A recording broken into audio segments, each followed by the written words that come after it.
Dick Whittington. Dick Whittington was a poor little boy who lived in the country. His father and mother were both dead.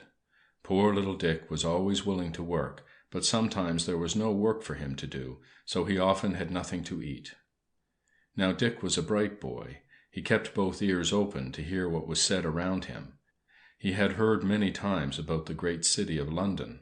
Men said that in this great city the people were rich. Dick had even heard that the streets were paved with gold. How I should like to visit that great city, thought Dick, for I could pick up gold from the streets. Dick had earned a little money, so one day he set out to walk to London. He walked and walked and walked, but London was a long way from his home. At last a man with a wagon came along. He was a kind man, and he gave Dick a ride. "Where are you going?" asked Dick. "I'm going to London," said the man. "You are very good to give me a ride. I'm going there too," said Dick. It was dark when they reached London. That night Dick slept in a barn with the horses.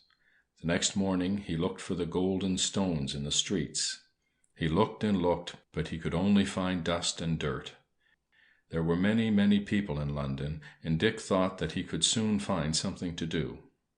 He wandered around the streets, seeking for work. He asked many people, but no one wanted the poor little country boy. As Dick had no money for food, he soon became very, very hungry. At last he grew so weak that he fell down before the door of a great house. Here the cook found him and began to beat him with a stick.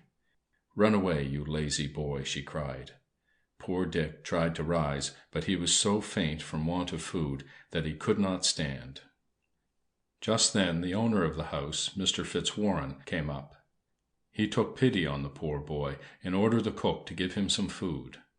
Then he turned to Dick and said, "If you wish to work, you may help the cook in the kitchen. You will find a bed in the attic." Dick thanked Mr. Fitzwarren again and again for his kindness. The cook was very cross to Dick, and whipped him almost every day. His bed in the attic was only a pile of old rags.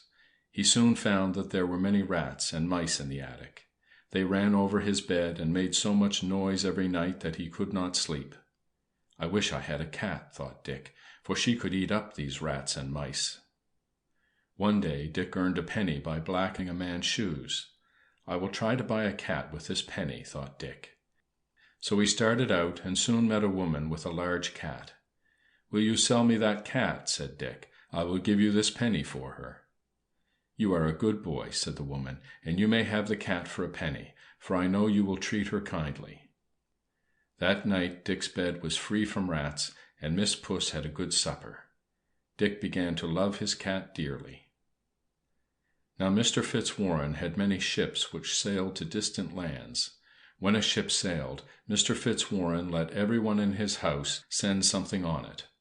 The things were sold, and when the ship came back, each person had the money for what he had sent. One of the ships was ready to sail.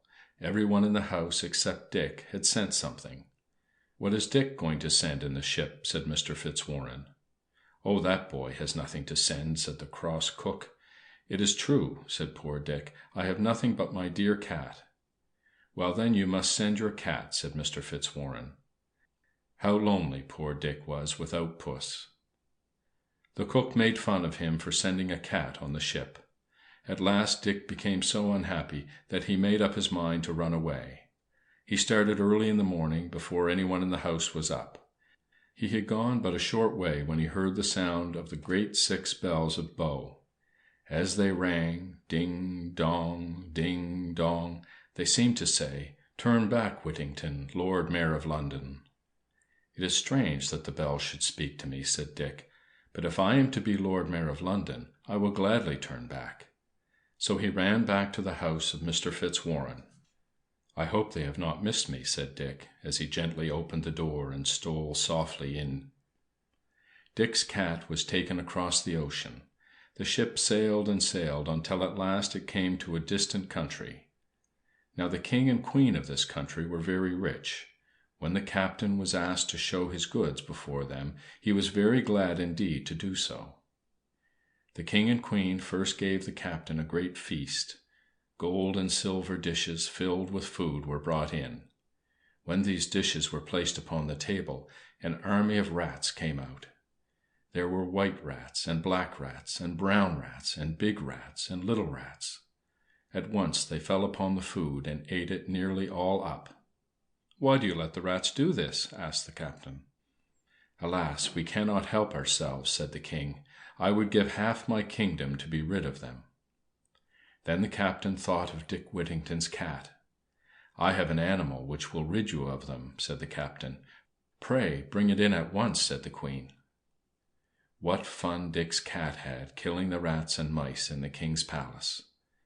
"We must buy that little animal," said the queen. "I do not care how much she may cost." The captain could hardly carry all the jewels and gold that the king gave him for the cat. Then the ship with Dick's money came back to London, and the captain told the story to Mr. Fitzwarren. "We must take these jewels and all this gold at once to Mr. Whittington," said the honest man. "He is no longer a poor boy, for this has made him rich."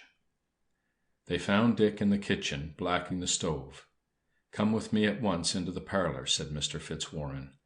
Then the bags of gold and jewels were piled at Dick's feet. "See what your cat has brought you," said Mr. Fitzwarren. "You are now a rich man, and may yet be Lord Mayor of London." And it is true that after Dick Whittington became a man, he was made Lord Mayor of London.